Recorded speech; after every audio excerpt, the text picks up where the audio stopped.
Hey, what's up, everybody? BDO44 coming at you with another video. All right, so the score was 130 to 120. The Lakers fall to the Sacramento Kings at home, going down 0-3 in the series with another game against the Kings next Wednesday. I believe that game will be in Sac. This was a game that was demoralizing. The type of game that really just sucks all of your energy out of you, all of your confidence. It really genuinely does that. We had a 19-point lead in the first quarter and found ourselves down by, I believe it was 17 at the end of the second quarter or something like that. 19 at the end of the second quarter. It was a swing of catastrophic proportions. We went on a drought. They went on a run, and that's kind of how that went. We were on like a 3 or 4 minute drought, and then they made like 10 or 15 out of 20 shots or something like that. Malik Monk, De'Aaron Fox, and Davion Mitchell were absolutely on fire in that first half. Domantas Sabonis walked away with a triple-double as usual, the most underrated player in basketball, period. 20 boards, 12 assists, 14 points, couple of steals. I mean, he just demoralized the hell out of Anthony Davis, yet another European center to demoralize the hell out of Anthony Davis this week. That's the third one in the last 6 games. Anthony Davis walked away with 11 rebounds, 14 points, shot poorly. We gave up 76 points in the paint. Just awful. Awful garbage. We scored only 50 points in the paint ourselves. We did shoot pretty well. I think we shot above 40% from the three, above 50% from the field. But we really took the life out of our franchise's fan base tonight with this game, man. And I told you guys, the Lakers don't have just one psychological team they have to overcome. It's two. And I've been talking about this for the last couple of days. And we saw everything that I was concerned about come into fruition, man. And the numerology just speaks to how right I've been. My name is BDF44. De'Aaron Fox had 44 points tonight. We gave up 44 points in the second quarter. I mean, that's what you need to know, man. If ever there was a time where I can legitimately say people need to listen to me when it comes to this sport, it's on a night like tonight. For those of us who are trying to avoid the Denver Nuggets, I don't blame you. But you have two teams you really need to avoid, and it's the Sacramento Kings. De'Aaron Fox destroys us every single time he sees us, and tonight he was 1 point shy of his career high. Malik Monk, a player that we should have kept, went completely haywire on us. He walked away with at least 26 points. And Davion Mitchell, a young player that I've been telling y'all about, who probably deserves a starting job in this league at some point, was drafted to be better than he's ultimately been able to show. Showed his upside tonight when he hit a bunch of threes, played fantastic defense, and ran past everybody we put in front of him. Taurean Prince was a minus 17, the worst plus minus on the team. And everything was going right until we checked him and Spencer Dinwiddie into the game as our bench. We went from scoring like crazy to not being able to score at all. Darvin Ham didn't call a single timeout in any of those circumstances. As they were coming back roaring in that second quarter, not a single timeout was called. LeBron had 31 and 13 but walked out of the game about 3 minutes left in the game with some type of injury. That's when coach decided to call a timeout to get him off the floor.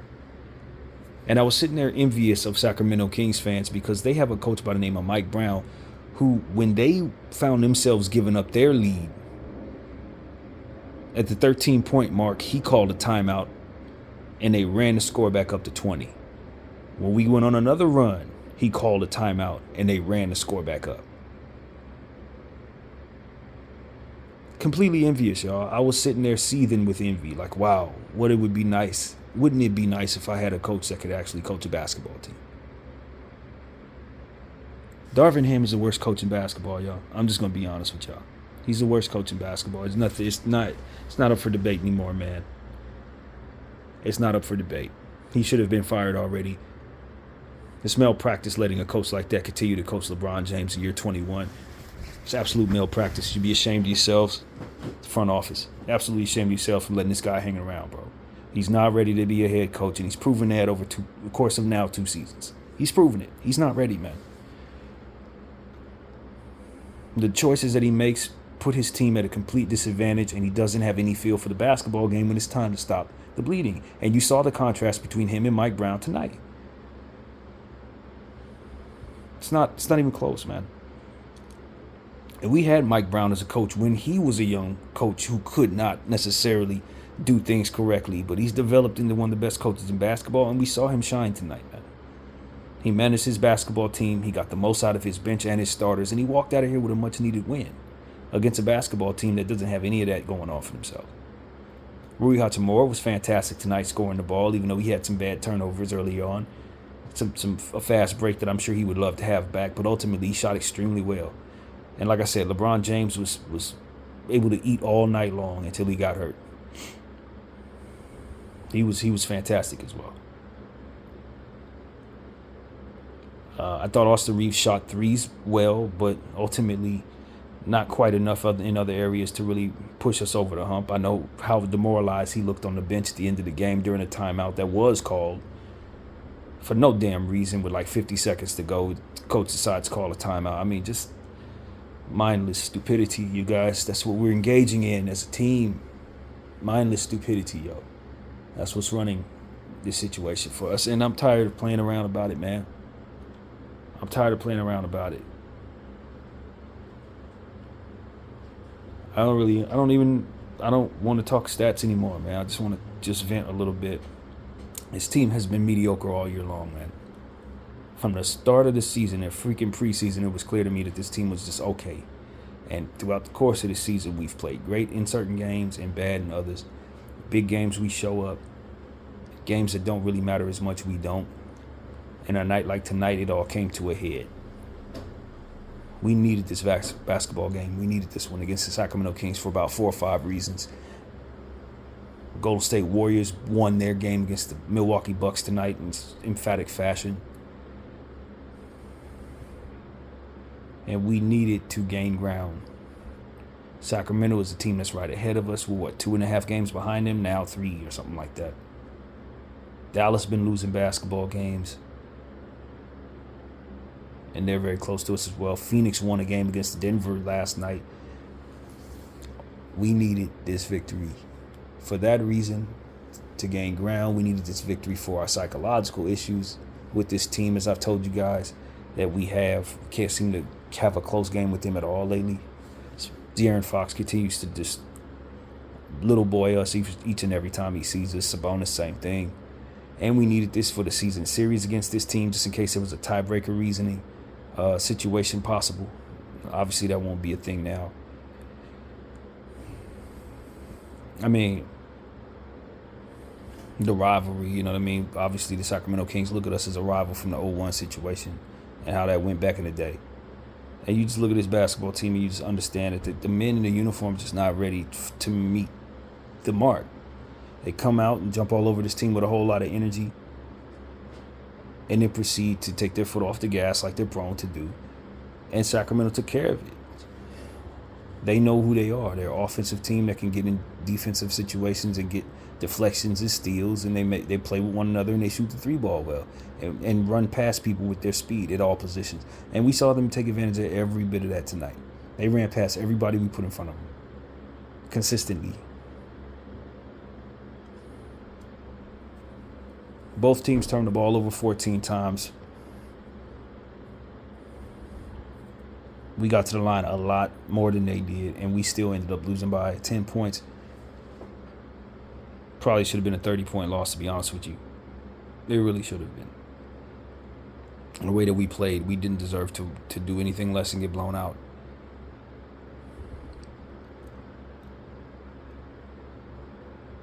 I don't know what else to say, man. Our bench doesn't exist. You check them in, and all hell breaks loose. That's really what it was. Checked in our bench, and nothing right happened from there. Coach set down LeBron James and D'Lo Russell when they were hot. He set D'Lo when he was hot in this game. We were going on a nice little run. He set the man. Nothing right happened after that.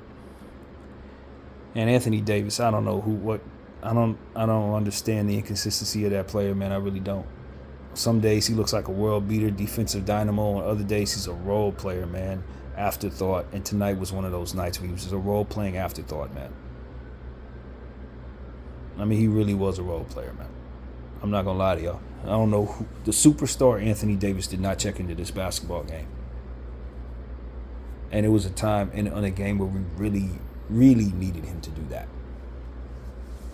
He needed him to be himself, the better version of himself, and he just didn't give us that.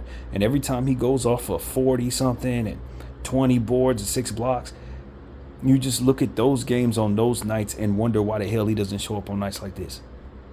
You couldn't give us that tonight when we needed it the most? You letting Sabonis go for 20 boards on you? Like, just embarrassing, man. Absolutely embarrassing. And LeBron James and Rui Hachimura were pushing past them dudes, scoring at will. And if they could have had just a little bit of help from everybody else, if they could have had a little bit of help from their coach, just managing the damn basketball game, just believing in the idea of stopping the bleeding like a good coach does, man. Call a timeout or two. When you see it getting out of hand, you don't even have to sub nobody out. Just stop the bleeding. Make the other team have a seat and drink some Gatorade and stop killing us for a second while we try to regroup and catch our breath. Why doesn't Darvin Ham believe in that? Why does Darvin Ham proceed to watch a whole lead of 19 squander down to a deficit of 19 or 20 points and not stop the bleeding? I will never understand how a person can watch their own deterioration of what it is you do professionally take place before your eyes and not have the fear and the instinctual preventative gene. You know what I mean? Like, yo, I'm afraid to lose. I don't want to lose. Let me stop this because it's within my control to at least slow it down. At least stop it right so it doesn't keep happening.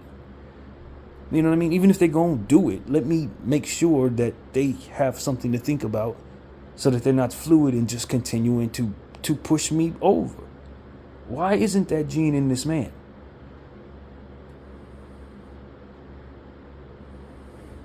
Saving his timeouts for what? So he can call it at the 50-minute mark after LeBron James in the locker room hurt? What the hell did that do? There's no point in time in that run that was about 36-2 or whatever the craziness record-breaking run they were on. At no point in time did he say, yo, let me just stop this for a second. Let me just sit my guys down, let them catch their breath, maybe check in somebody else. Max Christie did all the things I like seeing him do. In 10 minutes of play, he showed me why he's a fantastic rebounder and a fantastic perimeter defender. Didn't hit his three, didn't really contribute to offensive things, but he rebounded the ball in a very strong way when he was on the floor. And when he guarded the perimeter, the person who shot the ball break the shot. Because he closed out fast, put his hand up, and didn't foul. And he got 10 minutes of play tonight. On a night where the Sacramento Kings three-point shooters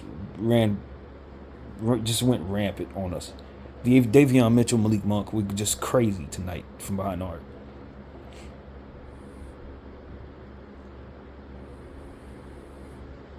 I didn't see Cam Reddish once. This is the game I needed Cam Reddish. Now, maybe he's hurt. But this is the night where your guards are getting ran past. This is the team that it is most important that we get foot speed and strength and athleticism for. This is why the Lakers were targeting DeJounte Murray, because of this matchup. And this man didn't put either of the two people on the floor who were fast enough to guard the people in front of him. Cam Reddish and Max Christie should have had over 20 minutes tonight because you're going up against Malik Monk, De'Aaron Fox, and Davion Mitchell, and they're killing you. That is what you need, foot speed. That was the most crucial for your circumstance tonight. And of all the games he overplays people, He didn't put either one of them people on the floor tonight for more than 10 minutes for Max and Cam. I guess he's hurt. I'm assuming he's hurt. He has to be hurt. He has to be hurt.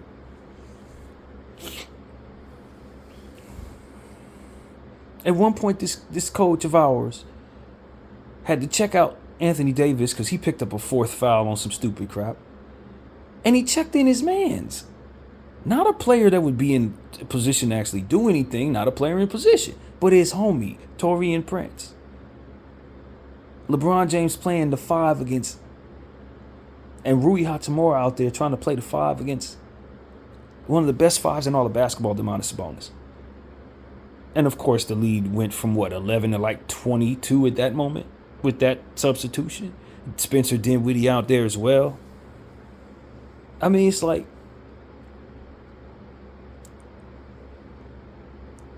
when things are unraveling, Darvin Ham unravels them significantly faster. That's really what it was.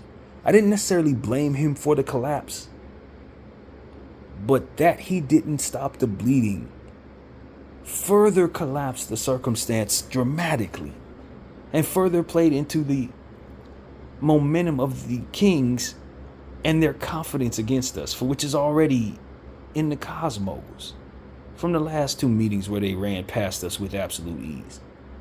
And it got to a point where Malik Monk and De'Aaron Fox were, with their first step, beating everyone in front of them.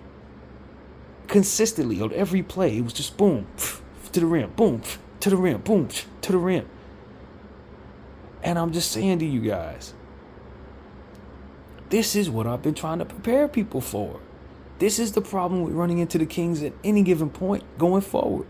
They're always doing this to us. They've been doing this to us now for about 2 years. And tonight was a microcosm of how they beat us. Just like the last game against Denver was a microcosm of how they beat us. This is how this goes. You go up against the Kings, De'Aaron Fox gets his best performance off, running past everybody you put in front of him, and we end up losing by double digits. That's how it's been.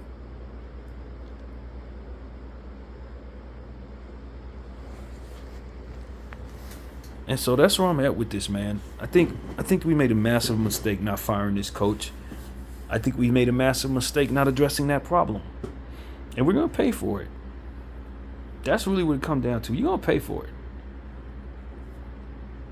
Game ball goes to, man, Sacramento Kings had about 3 people that deserved that game ball. Malik Monk walked away with like 26 and 8 assists. It's a fantastic all-star level player sitting on somebody's bench. He's going to make an all-star team before it's over with. He's one of the most gifted scorers we've ever put in our uniform that wasn't a star. And we didn't let him stay. We didn't keep him. We didn't keep Alex Caruso. Those are 2 of probably the most important shooting guards that we've had since letting go of KCP. And we didn't keep either one of them. You know, I saw Cam Whitmore go for one of the most spectacular in-game windmill dunks I had seen all year long tonight. Just want to throw that out there too when we talk about foot speed, athleticism, and power, as we proceed to let him sit on the draft board and picking up Jalen Hood-Schifino, who's tearing up the G League. You know, I really am at a place as a Laker fan where I don't even blame LeBron for going somewhere else at the end of the season. They better pay him every one of them $60 million, fam. Because if you want him to be coached by this guy and to be running around with this stuff going forward, he deserves Kobe money. The same type of money you give Kobe is the same type of money you should be giving Bron. Because on a night like tonight, when he showed up and nobody else did, except for Rui Hachimura, basically, it ain't no reason to even be here, bro. I'm gonna be honest with you. It ain't no reason to be here. You just have to like being in Los Angeles. You have to just like wearing purple and gold. Because otherwise, there ain't no real reason to be here. People keep making bad decisions with the roster. People keep letting bad coaches sit around and do nothing and make the team look worse than what it is. Checking in people, they ain't got no business checking in. It's been that way since LeBron first got here, man. This ain't even the first time. This is the 3rd coach he's had to deal with this type of stuff.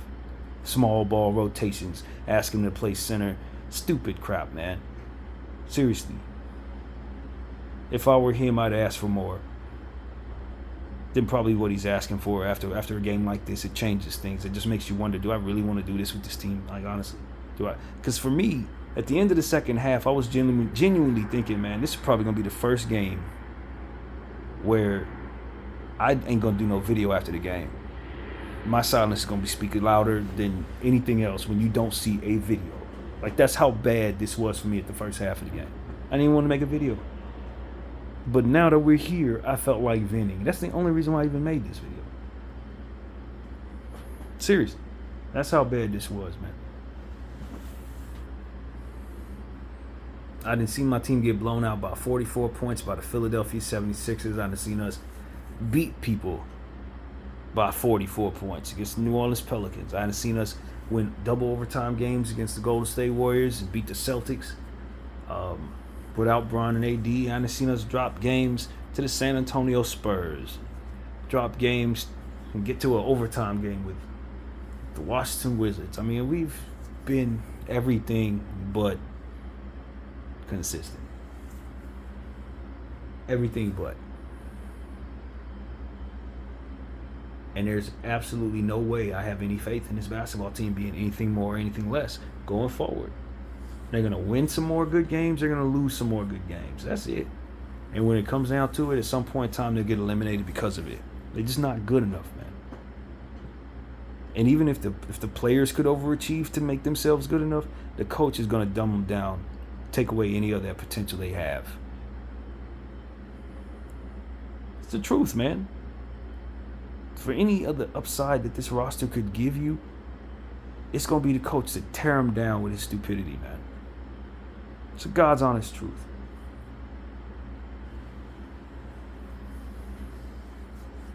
So that's really what it is, man. Like I said, I didn't blame him for the beginning of the collapse because the team, you check in the right players for the game yesterday against OKC or the day before that. They came in, played well. Check in those same guys tonight. You hope they give you the same thing, and they don't. But at some point in time, you got to look around and say, it's my responsibility to stop the bleeding. It's my responsibility to reel the team in and don't allow them to get completely demoralized as the other team continues to gain momentum and strength. And score. You can't sit there with your hands in your pockets and watch the game go down the drain. Especially when it's a game this big, especially with this much on the line at this point in the season, with that player, LeBron James, in this point in his career. Your job is to reel all that in, or at the very least be competent enough to know when to stop the bleeding. And the fact that this coach is not that, I don't blame him for it. I blame the people who keep him around. It's Rob Pelinka and Jeannie Buss who get the blame for Darvin Ham's mistakes at this point. Darvin just going to be who he is. Darvin can only do the best he can. It's up to the people who are above him to recognize that his good is not good enough and to get him gone. That is the job now. I don't expect anybody to fire him in the last 20 games of the season, but I'd most definitely expect them to fire him as soon as the season ends. We should have made that decision months ago. But if ever there was a game where it was more than necessary to make the decision, it was this one. When you're up by 19 points and in the same damn quarter you go down by 17 points and no timeout is called. No adjustments are made that help anything at all, and the team unravels and loses the confidence that they had in that first half in the second half. We went from being extremely energetic, all over the place and ready to go, to being a team that looked like they couldn't even overcome themselves and what was coming at them at all. In the same damn game. Uber confident to zero confident. And there are a lot of things the coach is supposed to do to ensure that that particular thing does not happen. Salute to Kobe Bennett. And he just failed to do all. He just failed. Like he usually does. His philosophies fail him. His schemes fail him. His rotations, his players fail him. It's not there, man. Whatever they thought Darvin was bringing to the table, it ain't there, man. It ain't there. And I'm gonna tell y'all the truth. I had a dream a couple nights ago. I was gonna make a whole video on this. I had a dream a couple nights ago. Right after that video that I made talking about the Boston Celtics choking and collapsing and the way that they mismanaged the clock at the end of the game, I had a dream. I was sitting in a room with Kyrie Irving and Darvin Ham. And I was having this dream speaking to Darvin in such a way like, yo, I was expressing to him my frustration with what I had seen with clock management in that particular game. And I was telling him, I want us, as I was saying to you guys in the video, I want him to study game closing principles that Kobe Bryant gave us back in the day. The way that he closed games, it was a specific way that he closed games. And I was telling Darvin, you're going to be the best coach in the league if you can master the art of closing basketball games, because nobody in the league right now seems to follow these principles. They all betray these principles. And as I was saying this to him, he looked at me like I was crazy and then said, you can win with me. And then he put his hand out like with a fist bump, like he was going to bump my hand. I'm like, Darvin, are you listening to me, man? I really need you to hear what I'm saying. Like, you'll be the best coach in the league if you just insert these principles. Study Kobe in the final 3 minutes of every basketball game that was close, and you'll see that the rules and the do's and don'ts, and when he went for his play and all this stuff, we got to teach this stuff to our young players so that we can learn to close better. And then he just put his fist out like, don't let me down. You can win with me. Don't let me down. I'm like, these words don't make any sense at all, Darvin. You're not reacting to anything I'm saying to you. You're just giving me some coach's hoopla. You're fist bumping me.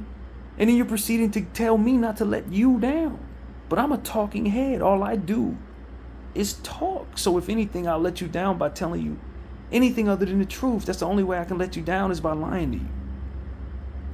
But what I'm trying to do is tell you that, hey, there's something that you can really use. Something I think you can use. And Kyrie's sitting there like, yep.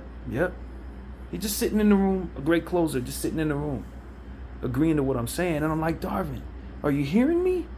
And he just kept saying, you can win with me. You can win with me.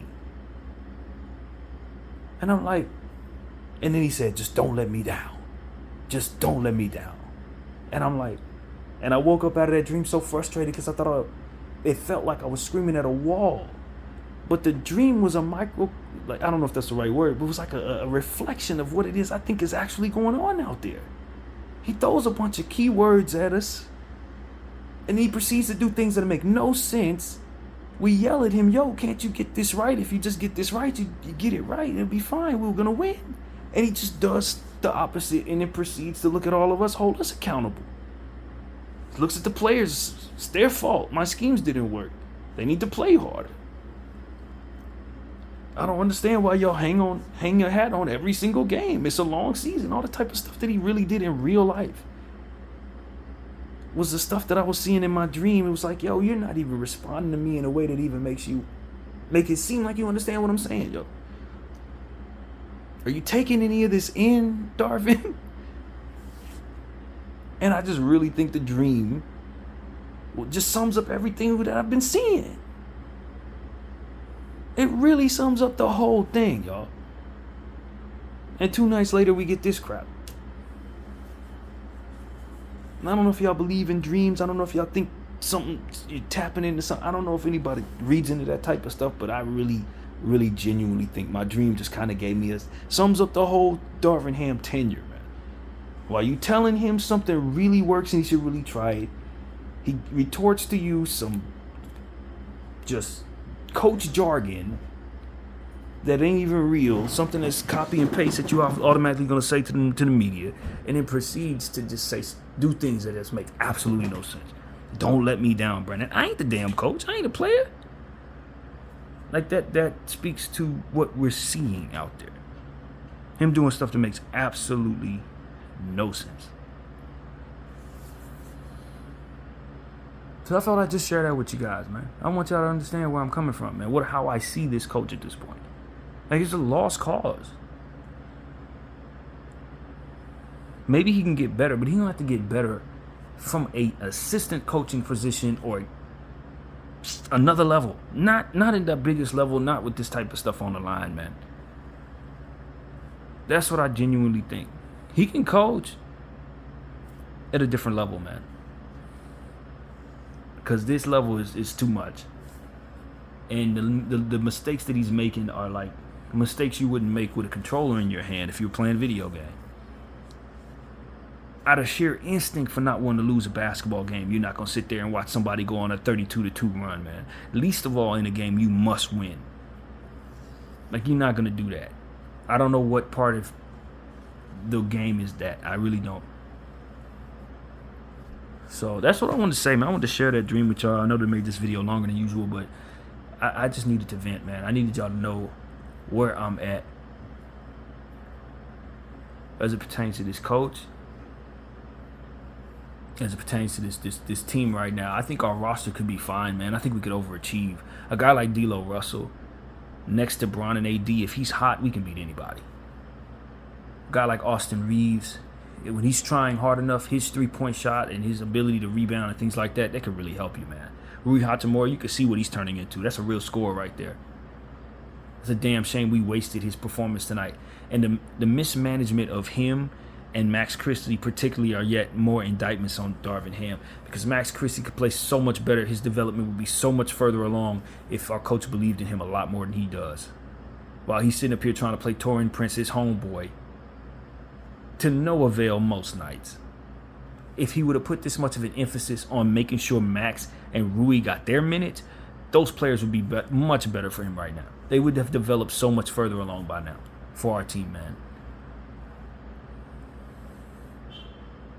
You know what I mean? The way that he plays Cam Reddish on a regular night, and then on a night like this, when you sign Cam Reddish for this game, we don't have him. Whether he was hurt because coach overplayed him or what have you, or coach just didn't check him in because it made too much sense to do so. Whatever the case may be, we did not have him available tonight. And this is probably the most important night to have.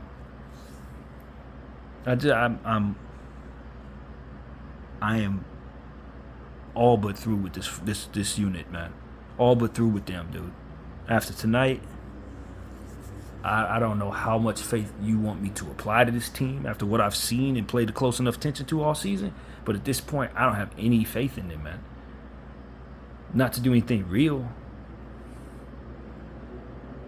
They show up for big games, but the coach is right there to tear them down, more or less. Any potential they got gets shot by him.